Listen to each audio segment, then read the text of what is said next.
Okay, तो last time हम लोग ने केमिकल इक्विलिब्रियम में देखा था Kc and Kp. Okay, Kc और Kp that is equilibrium constant.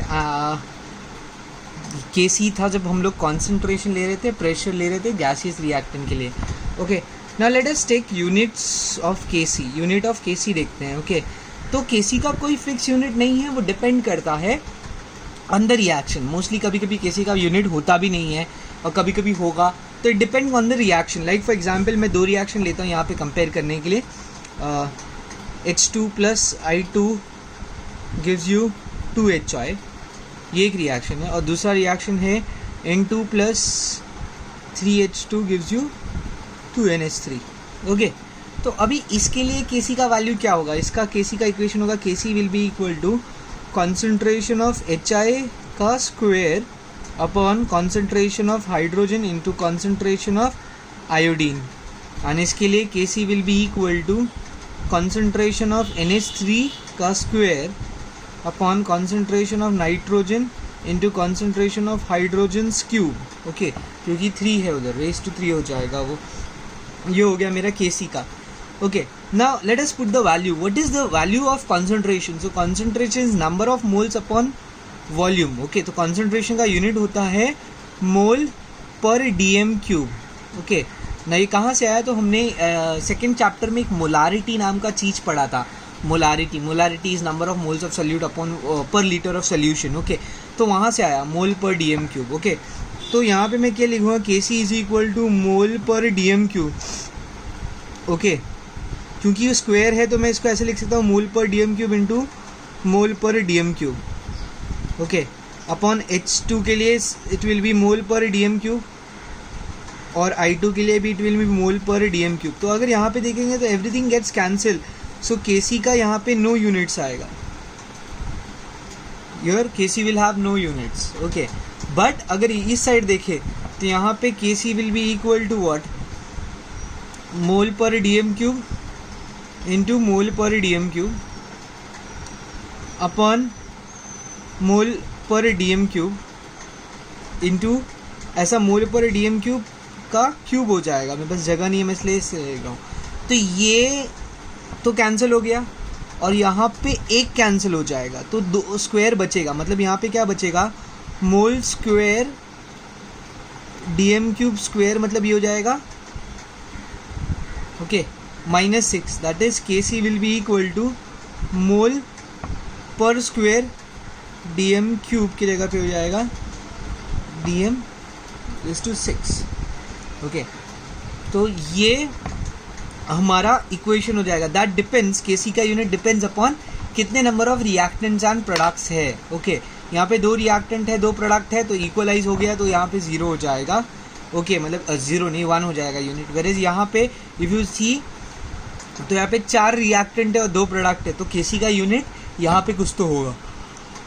यहाँ पे no units. Okay, so how to remember? If the number of reactant and the product are equal, okay, number of reactant and product equal रहेंगे तो Kc has no units. Okay, so ये हो गया equilibrium constant and all those things का. अभी equilibrium constant का characteristics क्या क्या है?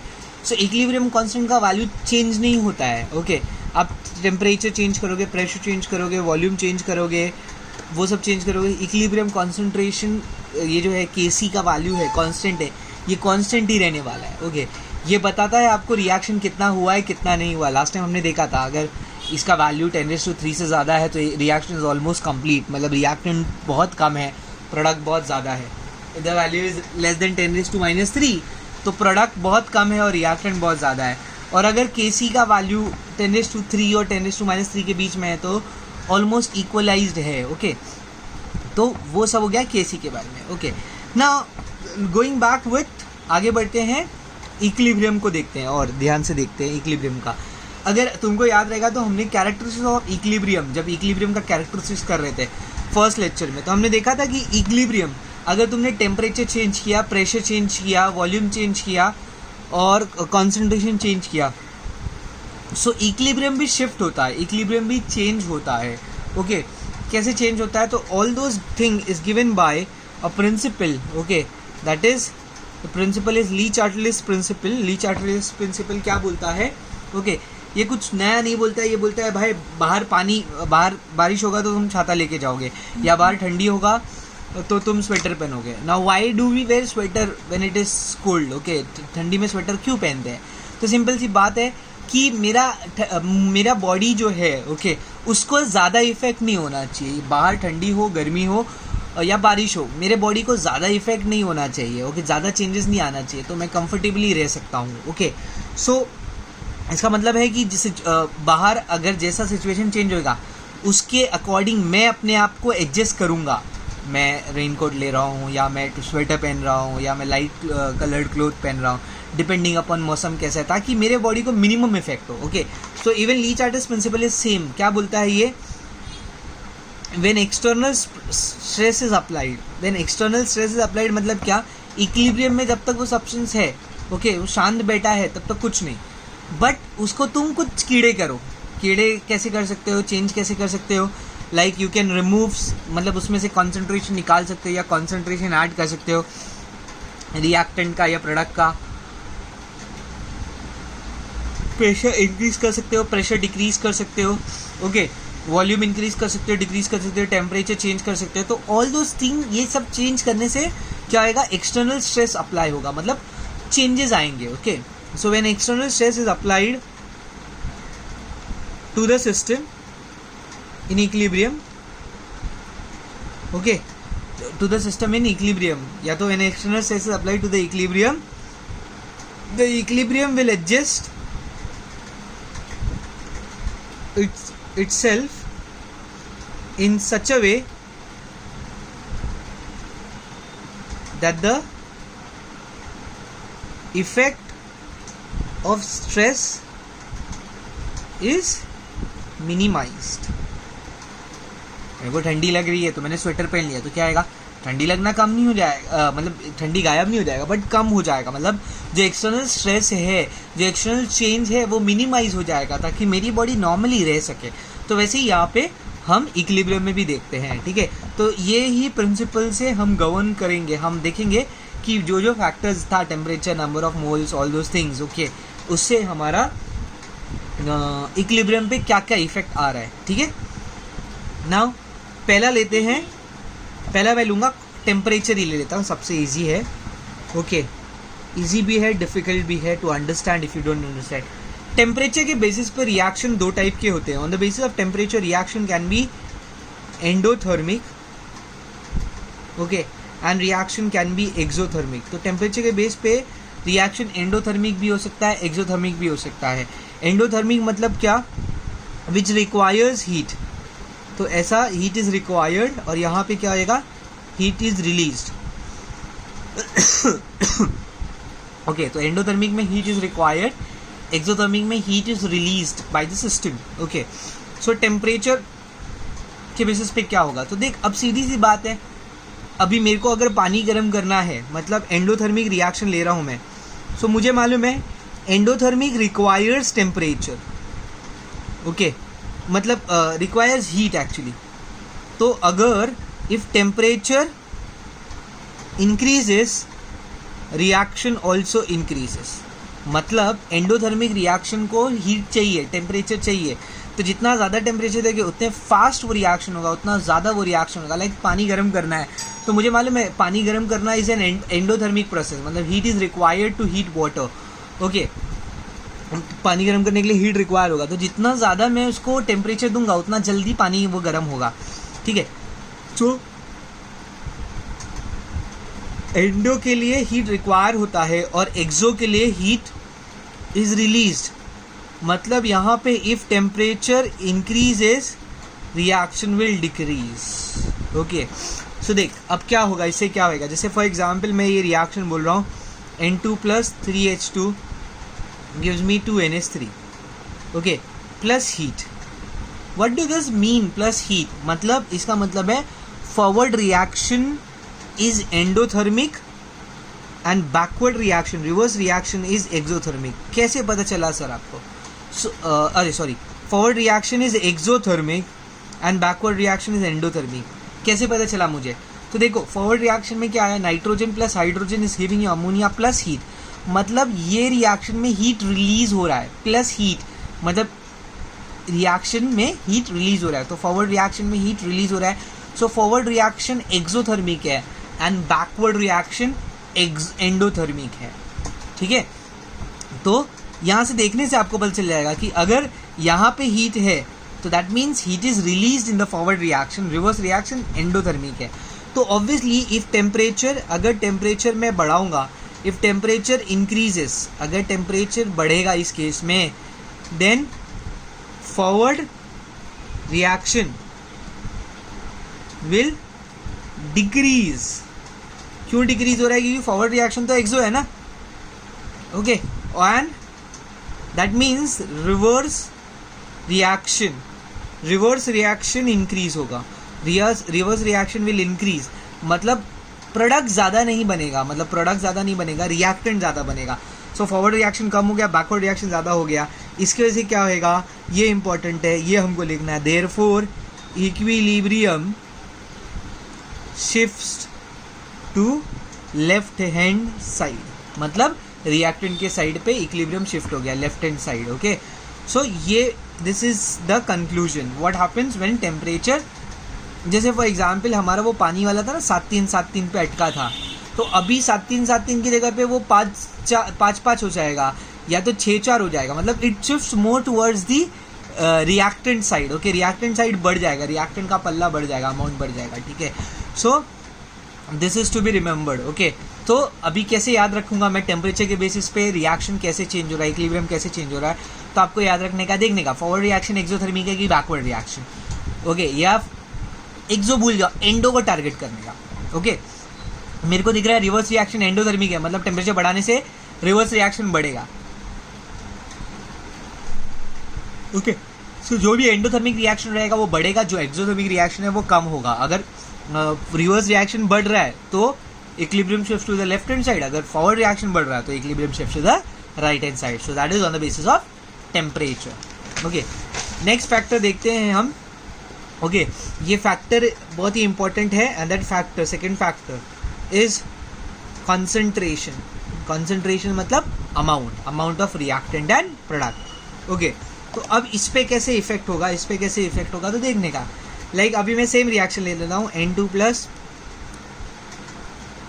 3H2 gives you 2NH3. Let us take the same reaction, okay. Now अभी देख क्या है, ये इक्विलिब्रियम में है, ऑलरेडी इक्विलिब्रियम में एस्टैब्लिश्ड है, okay.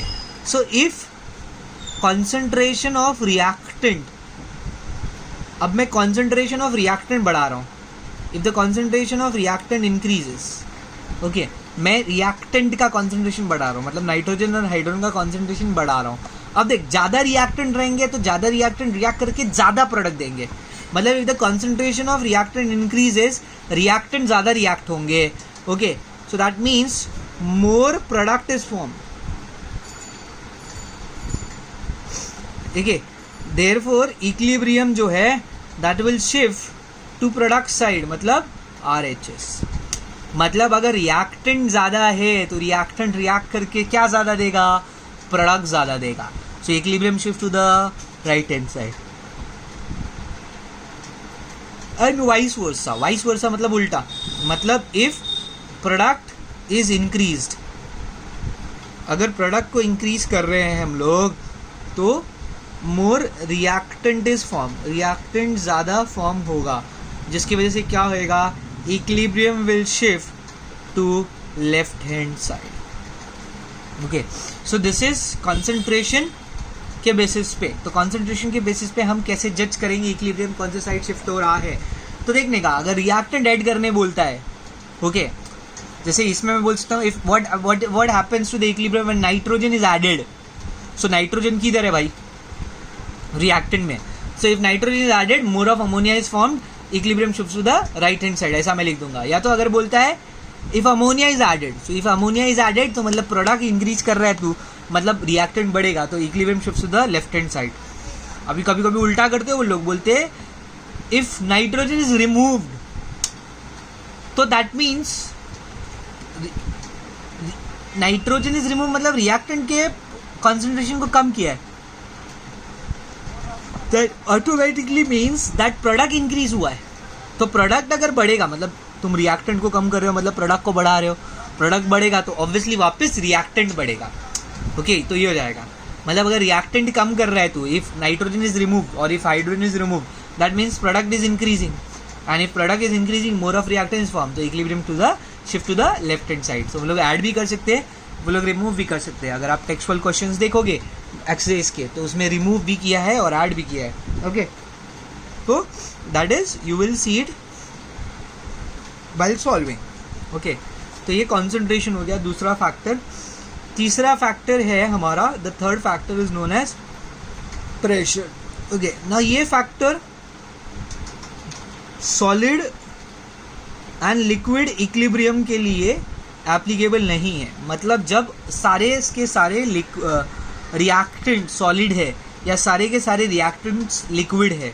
Okay if all the reactants are liquid और सॉलिड, मतलब अगर होमोजीनियस सॉलिड इक्विलिब्रिया है, होमोजीनियस लिक्विड इक्विलिब्रिया है, या तो सॉलिड और लिक्विड का इक्विलिब्रिया है, तो ये प्रेशर का कोई इफेक्ट नहीं होगा। व्हाई?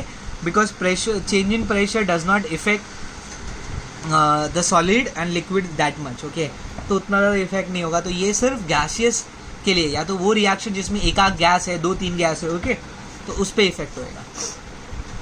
अगर मैं ये वाला रिएक्शन लेता हूँ तो ऑब्वियसली ये सारे रिएक्शन गैसियस है, सारे रिएक्टेंट गैसियस है, प्रोडक्ट भी गैसियस ही है। ओके तो बेस्ट एग्जाम्पल है। So what happens when I increase the pressure. अब देख अगर प्रेशर बढ़ाएगा, ओके अब अगर रिएक्टेंट पे प्रेशर बढ़ा तो रिएक्टेंट पास में आएगा, ज़्यादा रिएक्टेंट पास में आएगा तो ज़्यादा प्रोडक्ट बनेगा। ओके और अगर प्रोडक्ट पे ज़्यादा प्रेशर पड़ा है तो ज़्यादा प्रोडक्ट पास में आएगा। पर ऐसा हो नहीं सकता, बिकॉज ये तो मैं एक कंटेनर में ले रहा हूँ, यही कंटेनर में नाइट्रोजन लिया था, हाइड्रोजन लिया था, और थोड़ी देर बाद वो इक्विलिब्रियम में एस्टैब्लिश हो गया। तो जब मैं प्रेशर लगा रहा हूँ तो प्रेशर सब पे लगेगा, मतलब रिएक्टेंट पे भी लगेगा, प्रोडक्ट पे भी लगेगा। ठीक है, अब देखना है जिस पे प्रेशर का ज़्यादा इफेक्ट होगा, ओके मतलब किस पे ज़्यादा प्रेशर का इफेक्ट होगा, तो देखना पड़ेगा यहाँ पे what is important, it is important that is delta n is important. What is delta n? Number of gaseous product minus number of gaseous reactant. Okay मतलब अब यहाँ पे देख प्रोडक्ट कितना है, प्रोडक्ट 2 है और रिएक्टेंट कितना है, 4 है। सो इसका आंसर आया -2।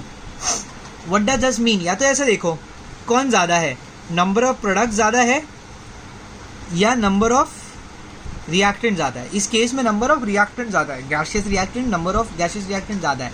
मतलब इस केस में क्योंकि रिएक्टेंट ज़्यादा है, नंबर ऑफ मोल्स रिएक्टेंट का ज़्यादा है, मतलब प्रेशर का इफेक्ट ज़्यादा किस पे पड़ेगा, नंबर ऑफ, क्योंकि याद है PV is equal to nRT ideal gas equation, तो pressure is directly proportional to number of moles, right.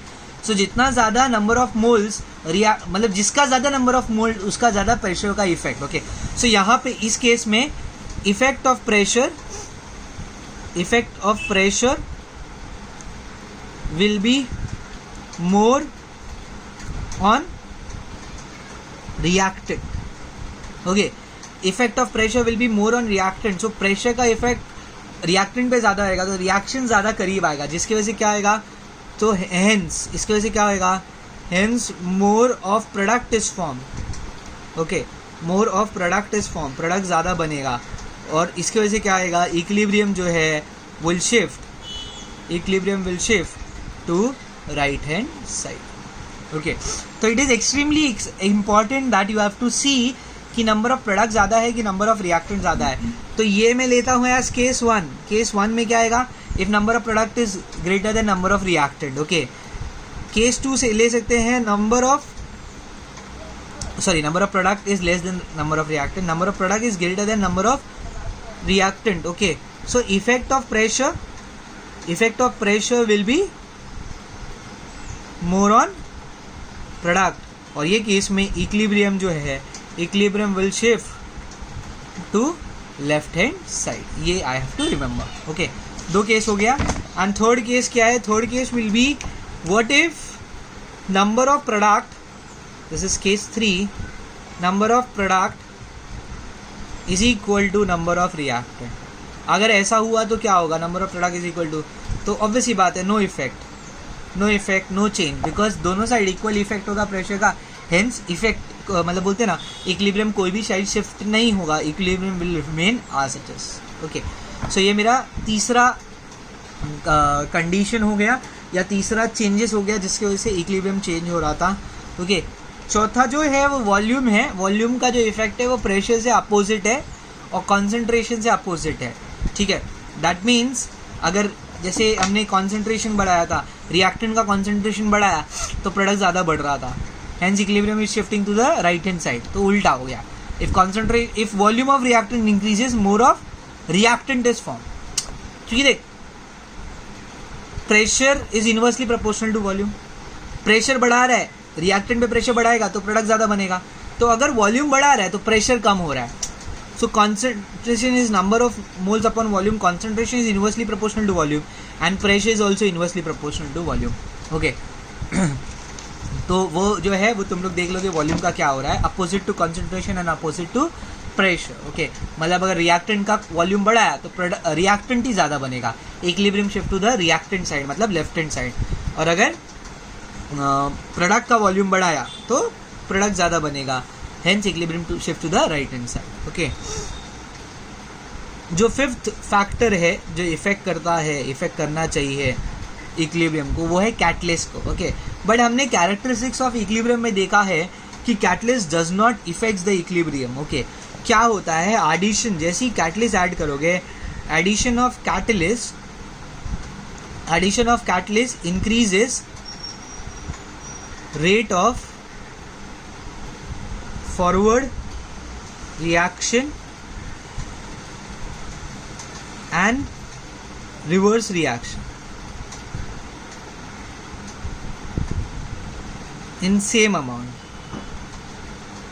मतलब addition of catalyst increases the rate of forward reaction and reverse reaction in the same amount। मतलब जितना ही वो forward reaction को बढ़ाएगा, जितना fast वो forward reaction को करेगा उतना ही फास्ट वो रिवर्स रिएक्शन को भी करेगा। मतलब अगर फॉरवर्ड रिएक्शन 2 टाइम इंक्रीज हो रहा है तो बैकवर्ड रिएक्शन भी 2 टाइम इंक्रीज हो रहा है, हेंस जिसकी वजह से क्या होता है, there is no effect on equilibrium. Equilibrium पे कोई भी इफेक्ट नहीं होता है, ना तो वो लेफ्ट हैंड साइड शिफ्ट होता है ना तो वो राइट हैंड साइड शिफ्ट होता है कैटलिस्ट के ऐड करने से। ओके, बट एक चीज होता है कि कैटलिस्ट ऐड करने से, ओके, कैटलिस्ट ऐड करने से एक फ़ायदा होता है, वो फ़ायदा क्या है, catalyst will help to attain equilibrium faster. ये मैंने बताया था आपको। ओके, मतलब देख क्या था होता था, पहले इक्विलिब्रियम अटेन करने में 5 मिनट लग रहा था, कैटलिस्ट डालने के बाद 2 मिनट में इक्विलिब्रियम अटेन हो जाएगा। तो only effect that catalyst has on equilibrium is it helps the equilibrium to attain faster. मतलब नॉर्मली कैटलिस्ट के बिना इक्विलिब्रियम अटेन होने में टाइम लगेगा, कैटलिस्ट ऐड करने पे क्योंकि वो रेट ऑफ द रिएक्शन बढ़ा देता है, फॉरवर्ड भी रिवर्स भी, तो जिसकी वजह से इक्विलिब्रियम जल्दी अटेंड हो जाता है। ठीक है, in a less amount of time, that is the effect of catalyst. Okay, so with this we end chemical equilibrium. Chemical equilibrium में इतना ही था। ओके, फिर है इफेक्ट ऑफ केमिकल इक्विलिब्रियम, मतलब इफेक्ट नहीं sorry uses of chemical equilibrium. तो uses of chemical equilibrium में हमको बहुत सारे यूजेस दिए, कहाँ कहाँ यूज़ होता है वगैरह वगैरह। ओके, वो आप पढ़ लोगे।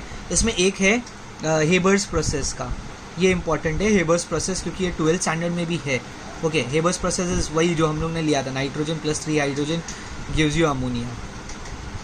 ना ये प्रोसेस है जिसमें आपको अमोनिया बनाना है। ओके, तो ऐसा करना पड़ेगा, कुछ ऐसा करना पड़ेगा कि मैक्सिमम अमोनिया मिले। ओके, तो इसका ना कंडीशंस दिया हुआ है। ओके, कंडीशंस मतलब कौन कौन सा कंडीशन पे, जैसे फॉर एग्जांपल टेम्परेचर जो होता है वो अराउंड 773 केल्विन होना चाहिए या 770 केल्विन होना चाहिए, हमारे टेक्स्ट बुक में उतना दिखा है। प्रेशर इसका 200 ATM के अराउंड होना चाहिए, 200 ATM के अराउंड होना चाहिए। ओके, फिर यहाँ पे कैटलिस्ट, क्योंकि इक्विलिब्रियम फटाफट रीच हो तो यहाँ पे कैटलिस्ट हमको यूज़ करना पड़ेगा finely divided iron. Okay, so finely divided iron with K2O और Al2O3 as promoter. Okay, text book में शायद मॉलिब्डेनम भी दिया हुआ है, मॉलिब्डेनम भी एक है। ओके, तो ये याद रखना पड़ेगा आपको, टेम्परेचर इतना, प्रेशर इतना, कैटलिस्ट इतना, ये याद रखना पड़ेगा कि इससे क्या हो जाएगा, इससे आपका अमोनिया का ईल्ड बढ़ जाएगा। अमोनिया का ईल्ड बढ़ेगा मतलब क्या, देख अभी जैसे मैंने ये कंटेनर लिया है, मैंने नाइट्रोजन डाला है, मैंने हाइड्रोजन डाला है, ओके। सो मैं तो अमोनिया बना रहा हूँ, तो मैं क्या चाहूँगा एट द एंड मेरे पास क्या बचे, अमोनिया बचे, अमोनिया मिले, ओके। बट प्रोसेस होने के बाद मेरे को यहाँ पे अमोनिया भी मिल रहा है, नाइट्रोजन भी मिल रहा है, हाइड्रोजन भी मिल रहा है, क्योंकि इक्विलिब्रियम है ना भाई, तो इक्विलिब्रियम में तीनों चीज़ मेरे पास अवेलेबल रहेंगे, ओके। तो इसकी वजह से क्या हो जाता है, क्योंकि तीनों चीज़ अवेलेबल है, तो जब मैंने कंटेनर खोला तो मुझे नाइट्रोजन, हाइड्रोजन और अमोनिया का मिक्सचर मिल रहा है, प्योर अमोनिया नहीं मिल रहा है। तो मैं क्या चाहूँगा मैक्सिमम 90%, 95%, 99% मुझे क्या मिले, अमोनिया मिले। तो उसके लिए मेरे को ये कंडीशन रखना पड़ेगा, temperature that is around 770 kelvin, pressure जो है 200 ATM के अराउंड होना चाहिए, और कैटलिस्ट जो होना चाहिए वो finally divided iron along with promoter such as molybdenum, okay, potassium super oxide या तो bauxite alumina, sorry Al2O3, okay. So ये बस प्रोसेस एप्लीकेशन है इक्विलिब्रियम का और ली चार्टलिस्ट प्रिंसिपल का, जो हमने अभी पढ़ा कि मैं यील्ड को मैक्सिमाइज कैसे करो, okay. So with this we end the chapters, all the best. यही चैप्टर का कंटिन्यूशन 12th स्टैंडर्ड में है, ionic equilibrium, okay. So ionic equilibrium जो है ना, उस चैप्टर के लिए तुमको Kc क्या है, ओके, इक्विलिब्रियम कांस्टेंट Kp क्या है वो याद रखना पड़ेगा, ओके। तो ये दोनों चीज़ तो मतलब इसका इक्वेशन कैसे लिखते हैं, कोई भी इक्वेशन गिवन इक्वेशन के लिए Kc का एक्सप्रेशन, Kp का कैसे एक्सप्रेशन लिखते हैं, okay. Even if you are board student, you are focusing only on board, तो तुम बोलते हो 11th का क्या ही काम आएगा, तो काम आएगा। ये चैप्टर का कंटिन्यूशन है नेक्स्ट चैप्टर में, इसीलिए आपको ये दो चीज़ का डेरिवेशन तो अच्छे से आ जाना चाहिए, या इस दो चीज़ को कोई भी गिवन इक्वेशन के लिए कैसे लिखते हैं वो अच्छे से आना चाहिए, even for 12th standard board exam, if you are focusing only on board. If you are focusing on NEET JEE, तो भाई ये ली चार्टलिस्ट प्रिंसिपल वगैरह भी आना चाहिए अच्छे से, okay. All the best, bye bye.